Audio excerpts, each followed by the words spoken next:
नमस्कार सभी शिक्षक साथियों को। 2 से 3 बार मैंने कनेक्शन रिस्टेब्लिश किया। कुछ दिक्कत थी मोबाइल में, सॉफ्टवेयर अपडेशन मांग रहा था, इसलिए कुछ प्रॉब्लम थी। अब आवाज़ जानी चाहिए। आवाज़ पहुंच रही है आप तक? हम लोग भी बड़े ज़िद्दी हैं, छोड़ते नहीं हैं मोबाइल, चाहे फेसबुक कुछ भी हो, लेकिन शिक्षक है, बड़े ज़िद्दी स्वभाव के होते हैं। अब आवाज़ जा रही है, मैं अपने दूसरे मोबाइल में सुन रहा हूँ। The connection is now being resumed. आप सभी का स्वागत है, अभिनंदन है इस लाइव सेशन में। मेरी भी आदत है, जब तक काम हो नहीं जाता तब तक मैं छोड़ता नहीं। जिस काम पे हम लोग लगते हैं तो नमस्कार संजय जी, पहली बार हुआ इतना परेशान। अब मुझे नहीं पता था कि सॉफ्टवेयर अपडेशन से इस तरह की भी समस्या आती है। ये तो पहली बार हुआ। वो बार बार सॉफ्टवेयर अपडेट मांग रहा था, लेकिन मैं नहीं कर पा रहा था। इतनी व्यस्तता है फ़ोन पे कि वो अपडेशन नहीं हो पा रहा था। खैर फिलहाल जो भी है, मैं अपने साथियों के बीच में पुनः फिर एक बार इस लाइव सेशन में अकील रहमान जी, शिवराज जी और चंदन राय जी, आपने पूछा भी था कि सर ये जो आज लेटर आया है, तो मैं जवाब नहीं दिया। मैं कहा कि ठीक है, मैं आपको 8 बजे सारी बातों पे विवरण से जवाब दूंगा। विशाल सिंह जी हमारे संगठन मंत्री, स्वागत है। पुलकत घोष जी, मैं चाहूँगा कि मेरे सभी साथी। अर्पण साक्या जी नमस्कार, फरुखाबाद से हैं। हाँ, शैलेंद्र कुमार सिंह जी नमस्कार।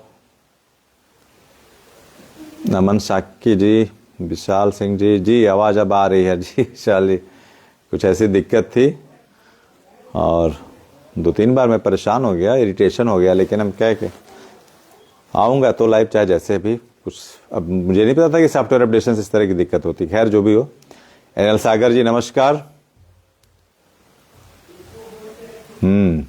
मेरे सभी शिक्षक साथी, बड़ी बहन सुनीता त्रिपाठी जी, मैं थोड़ा सा समय और लूँगा आपका, 1 मिनट।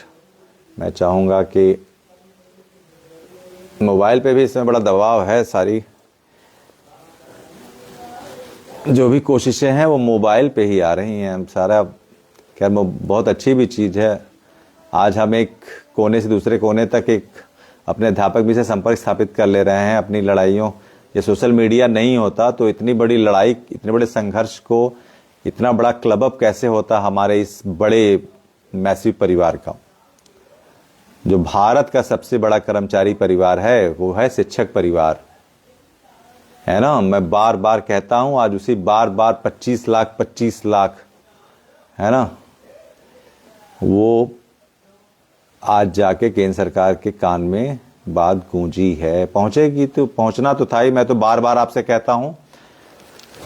हाँ, मेरे साथी जुड़ जाएं। प्रवीण गुप्ता जी, अजय कुमार साक्य जी, संतोष कुमार तिवारी जी मध्य प्रदेश से। आप मेरा प्रसाद चढ़ाए बाबा महाकाल के दरबार में, और हम लोगों के संघर्ष के लिए आशीर्वाद भी मांगा। जब बाबा महाकाल हमारे साथ हैं, सभी लोगों की दुआएं हमारे साथ हैं, तो जी जरूर मिलेगी। विजय ठाकुर जी, शालिनी गुप्ता जी नमस्कार। ठीक है, मैं प्रोसीड करता हूं। आप सभी लोग धीरे धीरे जुड़ते रहें। आज 8 जनवरी है 2026। 1 सितंबर 2025 को फैसला आया।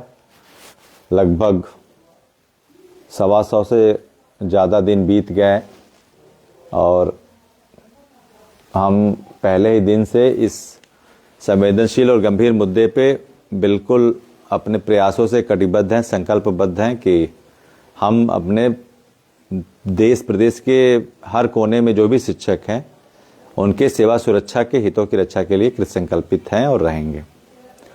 ठीक है, आज एक जो पत्र आया है 8 जनवरी 2026, एक लेटर हेड जो सर्कुलेट हो रहा है, joint secretary school education and training. वो पत्र के विषय पे मैं बिल्कुल विस्तृत व्याख्या आपके बीच रखूंगा कि उस पत्र का मंतव्य क्या है, उस पत्र के अंतर्निहित भाव क्या है, उस पत्र का उद्देश्य क्या है, what is the objective, what is the purpose, what is the inner line content value of this letter that has been conferred today to the respective states. तो कुछ हमारे भाई जो हिंदी में थोड़ी सी दिक्कत होती है, मैं व्हाट्सएप पे भी अपने ग्रुप में है, तो कुछ भाइयों को दिक्कत होती है, तो इंग्लिश में भी मैं उसको बताता हूँ. तो पहले मैं उसको इंग्लिश में बता दूं ताकि संक्षिप्त में वो भी भाई हमारे समझ जाए कि today a letter has been depicted by the Joint Secretary Education, Basic Elementary Education and Training to the all state, and it has been referred to the all reference secretary of the every state, that the order that has been executed on 1st September 2025, who has been affected a massive number of teachers all across the India. Actually, this letter is being reference to the all state to beg the all the information that the teacher, how many teacher in the states has been affected, and how many teachers livelihood has been affected, and actually the affected teacher who has been serving in their states more than 1 or 2 decades, and it will actually create an vacuum in all the educational structure of the reference state.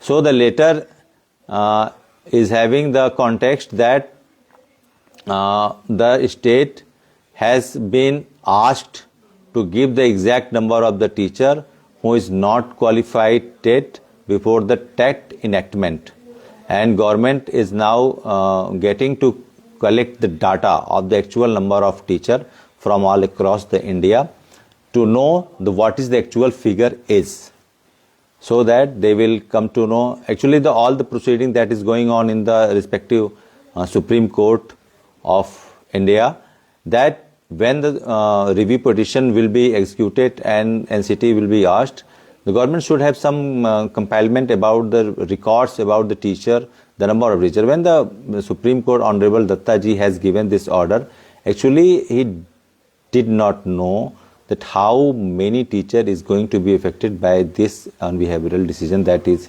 being made by him on that date. But now you well know that when any decision is given, actually I do not propose this is a justice. I just conferred it as a judgment. It is not a justice, it's a judgment. So when this judgment was made by Honorable Datta ji, it was not believed that the massive number of teachers all across the India is going to be affected. But now it is on the part of the government that when the review petition will be heard by the Honorable Court on the date which will be final later on, whenever the bench will decide it. So the government must have some data about the teacher, that how many teacher in every state is going to be affected, their livelihood is going to be affected, and their respective family is going to be affected, and actually the length of service they have given to the respective departments, and the saturation of their service in their department, which is very fruitful for as the human resources being made in the every school of every state, that it will really create a damage to the school of every state. It will damage to the educational structure of every state. So it is not going to be easy. So government is now the voice that has been raised by me, by our team, and so many ones that has been raising out since 4 months. Now government is some you can say government is now going to have some sense about that this is supposed to be some very serious matter, and we should have some data about that, so that government, when the court will ask about the government, and the government will go on the basis of that the livelihood of that massive number of teachers is going to be affected by your order. So it would go with some records. So this letter is depicted upon that all the states of the India has been asked to give the actual data, the real number of the teacher. I have always been saying that it is more than 25 lakh 2.5 million in government job, but the whole number is 9.8 million. It is very huge. 9.8 million number is very huge with the private school as well as the public school. So it will the government is it's all upon the government that would give data and would give some concern about that matter. Now the government is getting some concern about this sensitive matter. That is all about. तो ये सारी बातें हैं। अब मैं उन भाइयों के लिए बताया, मैं बता रहा हूं हिंदी में कि क्या है मैटर। हम आपको बता रहे हैं पहले से ही कि 25 लाख जो हम लोग बार बार बोल रहे थे, 4 महीने से लगातार बोल रहे हैं, वो आवाज अब गवर्नमेंट की कानों में गई है। वो 25 लाख शिक्षक नहीं, वो 25 लाख परिवार हैं। और एक बात मैं आपको बता दूं कि शिक्षक जो है वो पोटेंशियल सिटीजन माने जाते हैं। पोटेंशियल सिटीजन का मतलब आप समझ गए हैं, मुझे इसकी व्याख्या करने की जरूरत नहीं है। पोटेंशियल सिटीजन वो होते हैं जो समाज में काफी प्रभावशाली माने जाते हैं। प्रभावशाली पैसे में ना हो, लेकिन इंटेलेक्चुअल विजडम में, जिसको आप बौद्धिक संपदा कहते हैं, इंटेलेक्चुअल प्रॉपर्टीज में शिक्षक एक समाज के महत्वपूर्ण अंग माने जाते हैं। भारत एक मानवीय संसाधन समृद्ध देश है, सिर्फ अपने शिक्षकों की वजह से। जो उत्पादक मानवीय संसाधन देश भारत आज है, जिसकी वजह से भारत में इतने सारे आप जो भी कार्यशील उत्पादक जनसंख्या है, वो शिक्षकों की वजह से ही है। तो इतनी बड़ी संख्या को गवर्नमेंट इग्नोर नहीं। जब 1 सितंबर 2025 को माननीय सुप्रीम कोर्ट दत्ता जी के द्वारा यह निर्णय आया कि ये, मैंने आपको बताई थी कि मोनो हियरिंग थी, उस समय 5 साल 8 महीने लगे इस निर्णय को लिखने में, और इस निर्णय को लिखने के पहुंचने में जो प्रक्रियाएं आई, लेकिन उस समय संबंधित राज्यों द्वारा जो माननीय कोर्ट ने परीक्षा की कि क्या संख्या, जो आज आंकड़ा मांग रहे हैं कितने टीचर हैं, वही आंकड़ा उस समय मांगा गया था। मैं आपको बताना चाहूंगा, वही आंकड़ा उस समय मांगा गया था कि कितने टीचर प्रभावित हैं, लेकिन इस तरह से नहीं कि उनके उस समय मांगा गया था, लेकिन किसी ने भी, राज्य ने भी उस समय नहीं किया। एनसीटी ने भी इस तरह का कोई जवाब उस समय नहीं दिया था। एनसीटी एक आहर्ता संस्था है, संवैधानिक नहीं लेकिन एक केंद्रीय संस्था है। एनसीटी ने अगर एफिडेविट दे दिया होता और उसमें केंद्र की तरफ से कुछ भी हस्तक्षेप होता, और तो आज ये मामला इस तरह से अपने होरिजन के जुरिसडिक्शन के बाहर जाकर काम नहीं करता, इतने शिक्षक प्रभावित नहीं होते। एक 25 सुनवाई में सारे चीज सामान्यीकृत होकर हम सारे शिक्षक प्रभावित हुए। तो मैं आपको बहुत साफ बताना चाहूंगा कि माननीय न्यायाधीश द्वारा, दत्ता जी द्वारा, उस 1 सितंबर 2025 को जो फैसला आया, उस परिप्रेक्ष्य में उन्होंने कल्पना नहीं की थी निर्णय लेते समय या आदेश देते समय कि इतनी बड़ी संख्या प्रभावित होने जा रही है, जो वास्तव में लाखों में है, और एक पोटेंशियल एम्प्लॉयज हैं, पोटेंशियल फैमिलीज है, जो समाज में अपने उत्पादकता के लिए, अपने कार्य के लिए, सम्मान के लिए जानी जाती है, जो विद्यालयों में शिक्षण कार्य कर रही है। और वही विद्यालय देश में मानवीय संसाधनों का कारखाना है, जो देश में इंजीनियर, डॉक्टर, बड़े बड़े साइंटिस्ट देती है। तो वो कतई नहीं जान रहे थे कि इस तरह से इससे प्रभावित होकर 25 लाख शिक्षकों की नौकरी जब चली जाएगी, तो अचानक जो एक वैक्यूम, एक निर्वात क्रिएट होगा, एक जो डैमेज होगा, एक डैमेज का मतलब है एक अचानक से डैमेज, जिसको कहते हैं इंस्टेंट डैमेज, जो क्रिएट होगा, उससे पूरा जो शिक्षण ढांचा है हर प्रदेश का, कश्मीर से लेकर कन्याकुमारी तक, वो ढह जाएगा। क्योंकि सबसे बड़ी बात क्या होती है, जीवन में सबसे कीमती चीज क्या होता है, आप मुझे बताइए। आपके घर में बुजुर्ग होंगे, सबके घर में होंगे। जीवन में सबसे कीमती चीज होता है अनुभव, है ना। तो ये 20-25 साल की जो शिक्षण गुरुओं ने किया है, ये अनुभव बहुत कीमती होता है। गवर्नमेंट 168 नंबर के कॉलम में अपने आदेश में भी दत्ता जी ने यही कहा है कि we could not subside the diligence and the prominence of the teacher who has been delivering their education ability to their students since more than 2 decades, and their students also doing the best of their career in their respective jobs, and we are using 142, but we have to using 142। तो ये कौन सी मजबूरी थी। लेकिन आज वही चीजें हैं कि जब ये टीचरों पे आया है, तो अब सरकार के कान पे जू रेंगी, जिसको मैंने कहता ना जू रेंगी है।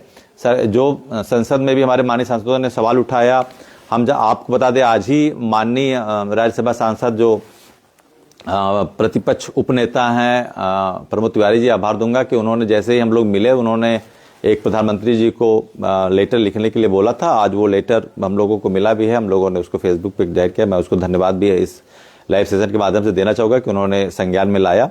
हमारे सभी जितने भी, मैं कहूँगा 545 लोकसभा के सदस्य और जो 250 राज्यसभा के सदस्य, सभी हमारे पक्ष में आए। जो नहीं है वो भी आए। मैं सभी से कहूँगा, उच्च सदन और निम्न सदन दोनों के लोग। तो इसमें यही हुआ है कि अब सरकार को समझ में आया है कि ये सारे इतनी बड़ी संख्या जो 1 सितंबर को, सरकार एक्चुअली पता चलते चलते, आइडिया लगते लगते, इतनी बातें कहते कहते, इतने लाइव सेशन होते होते, इतने सारे, ये भी देखिए बहुत सारे चीजें मीडिया से, सोशल मीडिया में बहुत पावर है। सोशल मीडिया सरकारें बनाती हैं, आप बहुत अच्छे से जानते होंगे। सोशल मीडिया आज के समय में बहुत महत्वपूर्ण कारक है समाज में। तो सोशल मीडिया ने ही आज ये आवाज सरकार तक पहुंचाई है। मैं मान रहा हूं सरकार हमारे साथ है, तो सरकार ने हमारे फेवर में, आपको बताऊंगा ये लेटर एक हमारे लिए राहत की बात है। राहत की बात यह है कि सरकार अब इस मसले पर गंभीर होना शुरू कर दी है। गंभीर होने शुरू करने में ही उसने आंकड़ा मांगा। देखिए, मैं आपको बता दूं कि कोर्ट ने जब डिसीजन दे दिया, कोर्ट के डिसीजन के बाद अब सरकार को अपने उन शिक्षकों का आंकड़ा देना पड़ेगा। सरकार, देखिए, जब सरकार कोर्ट में जाएगी, जब इस विषय पे सुनवाई होगी, सरकार को बुलाया जाएगा, तो एक संख्या एनसीटी के माध्यम से या जो भी इनके सॉलिसिटर जनरल होंगे, वो एक, अब देखिए हर स्टेट्स में वो दिखाएगी कि त्रिपुरा में 25,000, उत्तर प्रदेश में 2,60,000, पंजाब में 1,60,000, दिल्ली में 1,30,000, राजस्थान में 2,35,000, मध्य प्रदेश में 2,90,000। तो कहने का मतलब ये बताएंगे कि इस तरह से हर राज्यों में इतने शिक्षक हैं जो अचानक इस अव्यवहारिक आदेश के आने से प्रभावित हुए हैं और इतने विद्यालयों में ताले लग जाएंगे। सरकार इन विषयों को एक रिकॉर्ड के रूप में कोर्ट में पेश करेगी कि ये है। देखिए, कभी मुंह जबानी बातें कुछ नहीं होती हैं। जब भी कोर्ट में कुछ होता है तो वो लिपिबद्ध जो भी चीज होती है, आंकड़े होते हैं, रिकॉर्ड्स होते हैं, आपकी सूचनाएं होती हैं, डॉक्यूमेंट्स होते हैं, उसी पे ही कुछ बातें होती हैं, कुछ वहां पे आपको प्रोड्यूस करना पड़ता है। तो सरकार इन राज्यों से उन्हीं परीक्षा के क्रम में मंगाना चाह रही है कि हर राज्य में कितने टीचर हैं। और कुछ लोगों ने कहा कि इसमें निहितार्थ क्या है। निहितार्थ उसमें यही है कि सरकार अब इस पे गंभीर हो रही है। उसमें एक लाइन देखिए लिखा है, सारी बातों को लिखने के बाद सरकार के लेटर में एक इमोशनल पक्ष है। इमोशनल पक्ष में उसने लिखा है कि इससे जो है शिक्षण ढांचा वो हो जाएगा। लेकिन मैं आपको एक बात बता दूं कि अभी ये जो भी राहतों को मिलने का जो भी आप एक परीक्षा रख रहे हैं, एक आस रख रहे हैं, एक उम्मीद रख रहे हैं, वो माननीय कोर्ट, सुप्रीम कोर्ट ने जो आदेश दिया है, उस आदेश पुनर्विचार में अभी वो चीजें उन्हीं के माध्यम से ही मिलेंगी। अभी सरकार का एक, ये कह सकते हैं ना कि एक प्रशासनिक कार्य है जिसमें वो आंकड़ा जुटा रही है। उस आंकड़ों को जुटाने के बाद वो अपने जवाबों को तैयार कर रही है कि किस तरीके से हमको जवाब देना है कि क्या राज्यों में क्या है। लेकिन मैंने आपको बताया है कि पुनर्विचार की याचिका के लिए कुछ भी रहे तो वहां पे प्लीड आपको करना जरूरी है। हमारे विधायी और जो भी प्रयास हैं, ये एक शुरुआती सकारात्मक संकेत है कि सरकार एक आंकड़ा जुटा रही है। अभी बहुत सारे कॉन्सिक्वेंस आगे बनेंगे, रोज कुछ न कुछ अपडेट होंगे। उन चीज़ों को फिर हम इंटरप्रिटेट करेंगे कि किस तरीके से हमारे फेवर के हैं कि नहीं है, या ये एक डेवलपमेंट में आता है, या फिर ऐसे ही फॉर्मल लेटर्स हैं जो जारी किए जा रहे हैं। तो वो सारी बातें फिर धीरे धीरे रोज आती रहेंगी।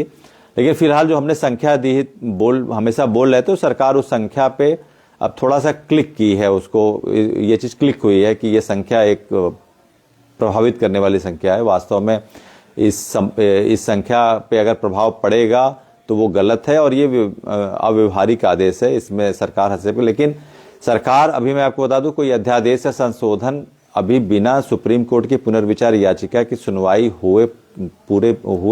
बिना पूरा हुए नहीं ला सकती है। ये उसके सामने एक कानूनी अड़चन है, इसको आप जुडिशियल ऑब्स्ट्रक्शन कह सकते हैं, वो नहीं ला सकती।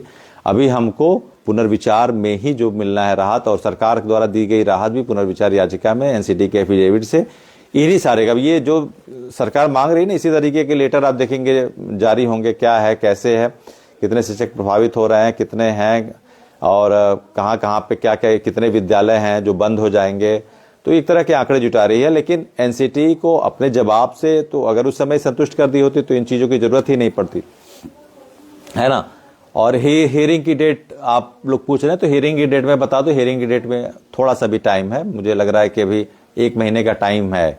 अभी कुछ चीज़ें और हैं जो 2-4 में डिफेक्ट्स और हैं, और ये मान के चलिए कि 20 जनवरी के बाद ही जो है कोई हियरिंग की डेट 20 जनवरी के बाद मिल जानी चाहिए, क्योंकि जब सारी चीज़ें होंगी तो जो भी हमारे सीनियर काउंसिल हैं सभी स्टेट्स के, वो दत्ता जी के पास अपना इस बारे में एक वो रखेंगे कि इसकी सुनवाई, मैंने बताया था कि ओपन कोर्ट में की जाए, क्योंकि मामला बड़ा है, शिक्षकों का एक बड़ी संख्या है, और इसमें उनके पक्ष को भी रखने का मौका मिले। चैम्बर में वो चीज़ें पॉसिबल हो नहीं पाती हैं, तो इसलिए ये चीज़ें जो हैं वो की जाएंगी। तो ये आज का लेटर एक समझ लीजिए एक चरण है जिसमें सरकार अपने जवाबों को देने के लिए कुछ शुरुआती तैयारी कर रही है, जिसमें शुरुआती तैयारी भी कह सकते हैं, या फिर एक आंकड़ों को जुटा रही है कि कितने टीचर, जितने ये लोग कह रहे हैं, क्या वो सही है कि गलत है। क्योंकि कोर्ट ने जब आदेश दिया उसको पता ही नहीं था कि वास्तव में इतने टीचर प्रभावित होने वाले हैं, उसको कोई आइडिया नहीं था। उसने तो सिर्फ शिक्षा का अनिवार्य अधिनियम करके, जब इधर से कोई पैरोकार नहीं थे तो उन्होंने सबको जो है उसमें ला दिया। लेकिन सरकार अब ये आंकड़े जुटा रही है कि क्या वास्तव में जो आंकड़ा बताया जा रहा है वो सही है, तो इसलिए वो सभी राज्यों के सेक्रेटरी से उस संख्या को मांग रही है कि वो संख्या वास्तव में सही है कि नहीं। उसमें एनसीटी के बारे में भी है कि एनसीटी, मैं आपको एक चीज बता दूं कि एनसीटी को लेके भी उस लेटर में लिखा है कि एनसीटी द्वारा जो एनसीटी एक केंद्रीय संस्था, संवैधानिक संस्था नहीं है। एनसीटी चूंकि अर्हता तय करती है सभी भर्ती नियमावली में, और समवर्ती सूची में आपको पता है कि केंद्र और राज्य सरकार दोनों का होता है। 1976 में जब ये संशोधन हुआ, मिनी कॉन्स्टिट्यूशन जिसको भी कहते हैं, 1976 में 42वां संशोधन, 42वां संशोधन जब हुआ तो उसमें केंद्र को और राज्य दोनों को अधिकार दिया गया समवर्ती सूची में। जब राज्य में और केंद्र में कोई भी किसी तरीके के विवाद की स्थिति होती तो राज्य पे केंद्र का हस्तक्षेप प्रभावी माना जाता है। तो उस विषय पर आपको पता है कि राज्य में भर्तियों के जो भी भर्तियां होती हैं, लेकिन जो उसके अर्हता होते हैं वो तय कौन करता है? एनसीटी करती है। कुछ राज्य में इस तरह की कुछ शिथिलता हो या फिर यूनिफॉर्मिटी की बात वहां पे नहीं फॉलो हो रहा हो, इसलिए उस लेटर में यह भी लिखा है कि केवीएस के भर्ती के आधार पर उन्होंने कहा कि अगर जो है कि एनसीटी के मानक के अनुरूप जो भी है, लेकिन मुझे लगता है कि ज्यादातर जो भी राज्य जिन्होंने भर्तियां की हैं वो एनसीटी के जो अर्हता है, जो न्यूनतम उनकी अर्हता है, जो मिनिमम स्टैंडर्ड ऑफ क्वालिफिकेशन होता है उसको फॉलो करते हैं, तभी वो भर्ती करते हैं। इतना इग्नोर कोई नहीं करता है। तो इसी विषय को लेकर इस पत्र में एडिशनल ये भी चीजें दिया गया है कि इस बारे में जो है कि एनसीटी को भी कहा गया है जो जिस राज्यों में कोई डिस्क्रिपेंसी है। मैं आपको बता दूं आरटी एक्ट में भी 29 जुलाई 2011 यूपी में लागू हुआ, कई जगहों पर वो कुछ आगे पीछे लागू हुआ। एक बात और बता दूं, इन आंकड़ों को जुटाने का एक और रीजन और इस लेटर को जारी करने का और रीजन है कि कुछ तरीके की एनार्की क्रिएट हो रही थी इस आदेश आने के बाद। कुछ स्टेट्स रिव्यू पिटिशन में गए थे, कुछ स्टेट्स न्यूट्रल थे, कुछ स्टेट थोड़े से एक्टिव हो गए थे, वो कंप्लायंस में इस आदेश के जा रहे थे। कंप्लायंस में किस तरह से? आंध्रा ने कहा था कि जो भी हमारे सेवारत शिक्षक हैं उसके लिए ऑनलाइन जो एग्जाम देने के लिए उसने कंडीशनल नहीं ऑप्शनल किया था कि आप ऑप्शनल एग्जाम दे सकते हैं। तो वहां के टीचर थोड़ा सा पैनिक हो गए कि अभी तो आदेश आया है, अभी 2 साल का समय है और हम विधायी प्रयासों में है, फिर भी हमको इस तरह की बाध्यता क्यों थोपी जा रही है कि हमको ये देना है। अभी महाराष्ट्र में आया था कि वहां के लिए शिक्षा मंत्री बोल दिए हैं कि आपको जो है कि टेट के लिए आपको बैठना पड़ेगा, टेट आपको देना पड़ेगा। तो वहाँ के शिक्षक परेशान हुए, मुझे फ़ोन किए, राजेश जी को, अमित जी को, और काफ़ी मैसेज भी आने लगे कि सर ये बड़ी स्थिति यहाँ पे हो रही है। उत्तराखंड का भी लेटर घूम रहा है डेट को लेके मैं बता दूं हर राज्य में, कुछ साथी मेरे पूछ रहे थे कि वहाँ पे 23 अगस्त 2010 है, तो मैं आपको बता दूं हर राज्य में, खासकर दीपक शर्मा जी बहराइच से आपने पूछा था वो लेटर भेज के, मैं थोड़ी व्यस्तता में बता नहीं पाया। तो उसमें हर राज्य में उसके लागू होने के लिए भर्तियों में जो उनकी बेसिक शिक्षा नियमावली थी उसके बाद जो नई नियमावली, मैं आपको बता दूं 29 जुलाई 2011 के पहले 2001 की बेसिक शिक्षा नियमावली थी। कुछ राज्यों में लेट भी शुरू हुआ, तो इसीलिए यूनिफॉर्मिटी लाने के लिए उसमें भी परीक्षा की गई है। लेकिन मैं आपको बता दूं, जिस दिन सेंट्रल गवर्नमेंट और ये सुप्रीम कोर्ट द्वारा आदेश आ जाएगा, ये सारे राज्यों के टेट कराने के लिए सेवारत शिक्षकों के जो आदेश हैं वो अपने आप स्वतः निष्प्रभावी हो जाएंगे। ये बिल्कुल आप अपने से काम लाइए। लोग कह रहे हैं सर यहाँ पे ये दबाव डाल रहे हैं परीक्षा देने के लिए, इस राज्य में कह रहे हैं कि आपको इतने दिन में परीक्षा दे देना है, हम सेवारत के लिए ऑप्शनल परीक्षा करा रहे हैं। तो मैं बहुत साफ शब्दों में कह दूं, जिस दिन रिव्यू की सुनवाई होगी, हमारे पक्ष में सकारात्मक फैसला आ गया, उस दिन आपके संबंधित राज्यों को सेवारत शिक्षकों के लिए अध्यारोपित जो भी बाध्यकारी ये परीक्षा टेट की परीक्षा का थोपा गया जो भी है वो तुरंत निष्प्रभावी हो जाएगा। उसके लिए बिल्कुल निश्चिंत रहिए। इस समय उस समय जब ये निर्णय आएगा वो चीजें अपने आप निष्प्रभावी हो जाएंगी। उसमें अपने ये केंद्रीय विषय का मामला है और समवर्ती सूची के नाते ही केंद्र सरकार ने राज्य सरकारों से परीक्षा की है। आपको याद होगा उस समय, एक बात और मैं कहना चाहूंगा, और उस समय लोकसभा अध्यक्ष जी ने कहा था, बड़ा ये मामला हमारे शिक्षक भाइयों ने उठाया था कि कैसे उन्होंने कह दिया सर कि it is not matter of the central government, है ना, central government do not have any role in this matter. कोई रोल नहीं है सेंट्रल गवर्नमेंट का इसमें, और ये सेंट्रल गवर्नमेंट से जुड़ा मामला नहीं है। आपने कहा था, मैंने इस पे आके आपको बताया भी था लाइव में, मैंने कहा था कि जो माननीय अध्यक्ष होते हैं उनका मुख्य दायित्व सदन में अनुशासन और शांति स्थापित करना होता है। तो वो थोड़ा सा एंटिसिपेशन में होते हैं। वो एंटिसिपेशन बहुत ही जिसको हम कहें कि फास्ट होता है, जिसमें अगर वो जैसे 3 मिनट का ही टाइम मिलता है शून्य काल में बोलने के लिए, उनका पूरा ध्यान घड़ी के सुई पर होता है कि अरे 2 मिनट 51 सेकंड हो गए, इन्होंने अभी अपना कंप्लीट नहीं किया, अरे बैठे बैठे, उसी में वो एंटिसिपेशन में बोल दिए। बाकी ऐसा कुछ नहीं था कि वो इस बात से इनकार किए हैं कि भारत सरकार का इसमें कोई रोल नहीं है। वो सिर्फ एक एंटिसिपेटरी, उनका जल्दबाजी में दिया गया एक वो था कि जिसमें उन्होंने जल्दबाजी में ये कहा कि इस तरह से भारत सरकार का इसमें कोई रोल नहीं है। उसका किसी भी तरह से इस विषय से उनके स्टेटमेंट का कोई भी दूर दूर तक लेना देना, आज ये भी आपको समझ में आ गया होगा। जो भी हमारे शिक्षक साथी परेशान थे कि कैसे उन्होंने कह दिया, इसका मतलब है कि सेंट्रल गवर्नमेंट कुछ नहीं करेगी, हम लोग अब क्या करें, ये है वो है ना। तो मैंने ये कहा था, कि नहीं, it's only anticipatory statement that made by him to ensure the discipline and the peace in the Lok Sabha और राज्यसभा जो भी असेंबली है उनके, तो उसमें वो स्टैब्लिश करने के लिए वो करते हैं। बाकी कुछ ऐसा नहीं था। और गवर्नमेंट का ही रोल है, समवर्ती सूची का विषय है शिक्षा, इसमें गवर्नमेंट, सेंट्रल गवर्नमेंट का ही प्रभावी रोल है। मैं आपको बता दूं कि उत्तर भारतीय राज्यों में मैदानी क्षेत्रों में अभी भी 65-35 के रेशियो से केंद्र और राज्य का अनुपात है वेतन भत्तों का। और नॉर्थ ईस्ट में आप जानते हैं, जम्मू कश्मीर नॉर्थ ईस्ट में 90-10 का है। तो जो 90% पैसा दे रहा है, जो 65% पैसा दे रहा है, उसका रोल नहीं होगा। आप मुझे बताइए कि एजुकेशन में केंद्र सरकार 65%, कोई 65% का शेयरिंग लगाए, कोई 90% की शेयरिंग लगाए और कदे मेरा रोल ही नहीं है, ऐसा हो सकता है? तो ये बहुत कॉमन सेंस की बात है।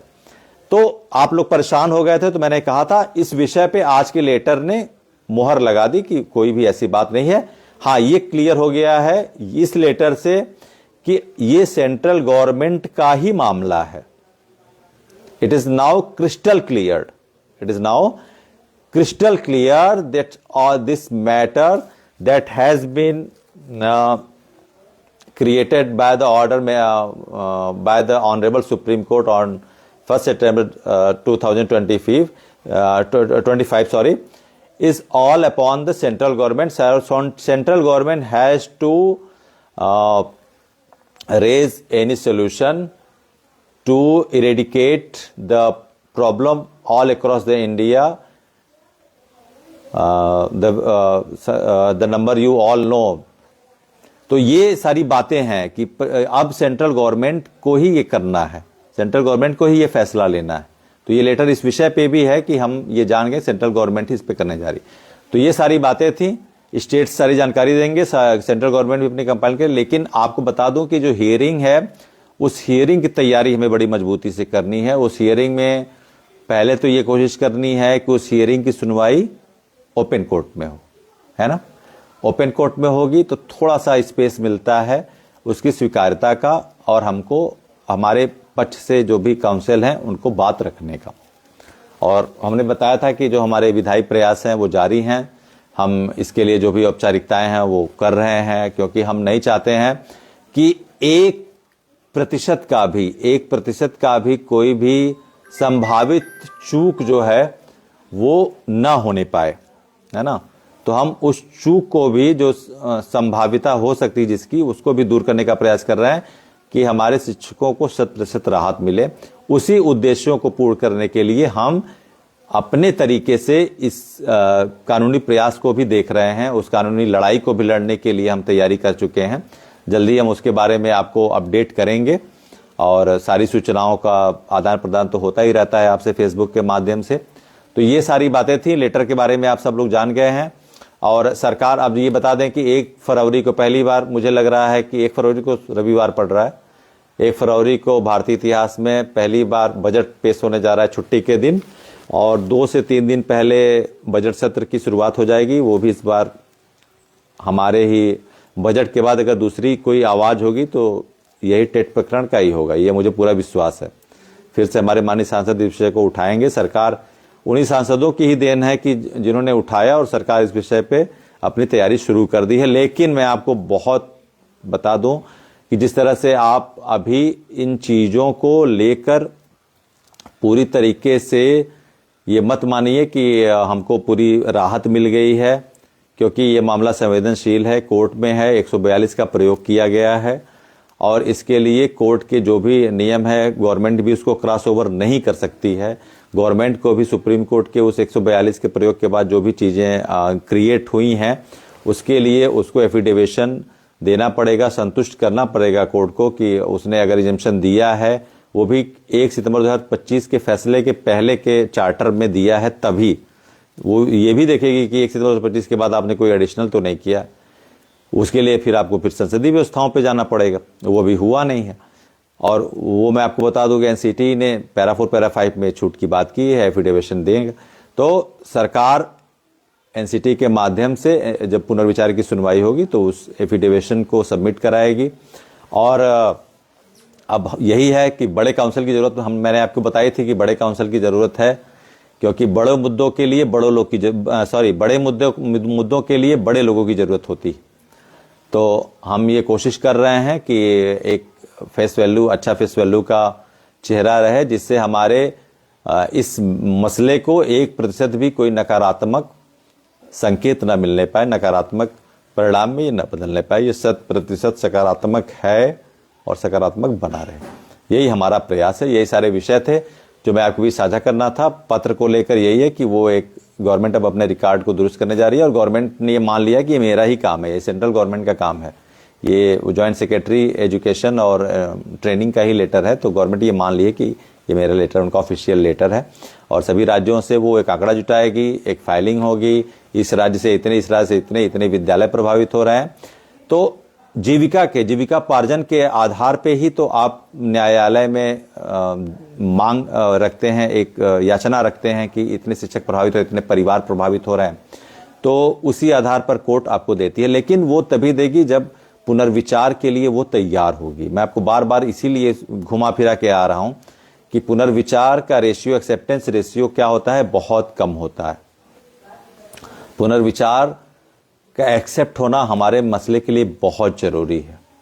पुनर्विचार अगर स्वीकार हो गया, डायरेक्टिव मिल गया सेंट्रल गवर्नमेंट को, तो हमारी लड़ाई फिर फेवर में हमारे आने शुरू हो जाएगी। तो हमारी लड़ाई का फेवर में आने का पहला चरण है रिव्यू का एक्सेप्ट होना। वहां से हमारी लड़ाई कन्वर्ट हो जाएगी न्यूट्रल टू पॉजिटिव। अभी निगेटिव नहीं है, मैं यही कहूंगा, वो न्यूट्रल से पॉजिटिव हो जाएगी। अभी न्यूट्रल पे है, न निगेटिव है न पॉजिटिव है। तो न्यूट्रल से जो सुई है वो धीरे धीरे चलने लगेगी, पॉजिटिव की तरह एक्सेप्ट हो जाएगा। फिर एनसीटी से एफिडेविशन होगा, हमारे बारे में जो भी चीजें हैं उसकी वो स्पष्टीकरण हो जाएगा। फिर सुप्रीम कोर्ट का जो बेंच है उस पर संतुष्ट होना चाहिए, क्योंकि वो बिल्कुल चार्टर की बात है। और सेंट्रल गवर्नमेंट भी एडिशनल ये चीजें जो कंपाइलमेंट हो रहा है, कुछ लेटर आपको पता चलेंगे, कुछ वो भी नहीं पता चलेगा जो सेंट्रल गवर्नमेंट आपके जवाब देने के लिए तैयारी कर रही है। मैं ये भी बता दूं, कुछ चीजें तो पब्लिसाइज हो जाती हैं, जिसको हम अब जान जाते हैं, वायरल हो जाती हैं। लेकिन कुछ ऐसे होते हैं जो सिर्फ उनके सॉलिसिटर जनरल को ही पता होता है कि क्या हमको बोलना है, क्या हमको कहना है। ये भी मैं आपको बता दूं, कुछ ऐसे जवाब होते हैं जो सॉलिसिटर जनरल ही उस समय कोर्ट में at the time of hearing बताते हैं, बोलते हैं, है ना। तो यही सारी बातें हैं। आप बिल्कुल इन चीज़ों पे मत जाइए कि उस राज्य में ये आ गया आदेश, कुछ भी नहीं होने वाला। जैसे घर के बड़े जब कह देते हैं तो छोटों का आदेश अपने यहाँ 4 भाई है ना, बड़ा कह रहा है, 2 दूसरे नंबर का कह रहा है, तीसरे नंबर का कह रहा है, ऐसे होगा। लेकिन जब पिताजी बोल देते हैं तो सारी चीजें वो हो जाती हैं।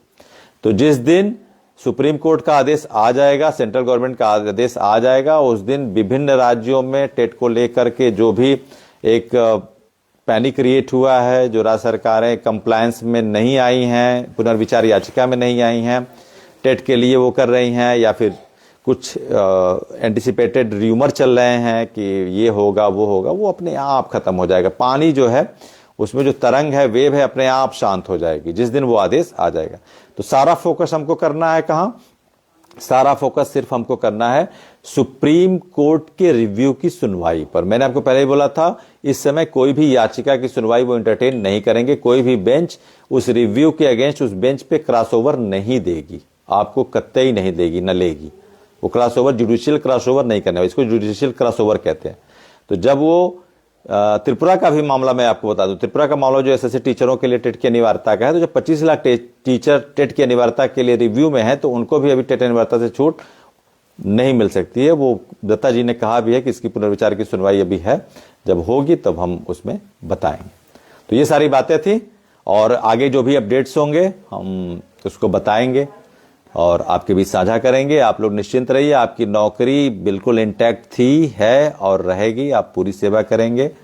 हम अपने अगले उस लड़ाई में लग गए हैं। 1-2 दिन में हम वो भी आपको कुछ अच्छे अपडेट्स देते हैं, जिससे आपको महसूस होगा कि नहीं, हमारी जो लड़ाई है वो सही दिशा में चल रही है। क्योंकि हम प्रतिक्षण, मैंने आपको बताया, प्रतिक्षण प्रतिदिन बिल्कुल इस लड़ाई के लिए संकल्पबद्ध हैं। पहले दिन से ही बद्ध हैं। हम अमित जी, राजेश जी, शैलेंद्र जी, अनुज जी, विशाल जी, और जो हमारी जितनी भी टीम है जौनपुर की, आपकी जान रहे हैं कि, और हमारे जो प्रदेश अध्यक्ष विनय तिवारी जी, हमारी टीम पूरी लगी हुई है कि हम इस लड़ाई को आपके लिए जीतेंगे जरूर, at any cost. We will put our level best. कुछ भी कसर हम नहीं छोड़ने वाले। तो यही सारी बातें थी, आपसे सभी बिंदुओं पर विस्तृत चर्चा हुई है। मुझे उम्मीद है कि आप सारी बातों को अपने संज्ञान में आपके आ भी गया होगा। कुछ और विषय होंगे तो फिर हम उस पर बाद में चर्चा पर चर्चा करेंगे। बहुत बहुत धन्यवाद। नमस्कार।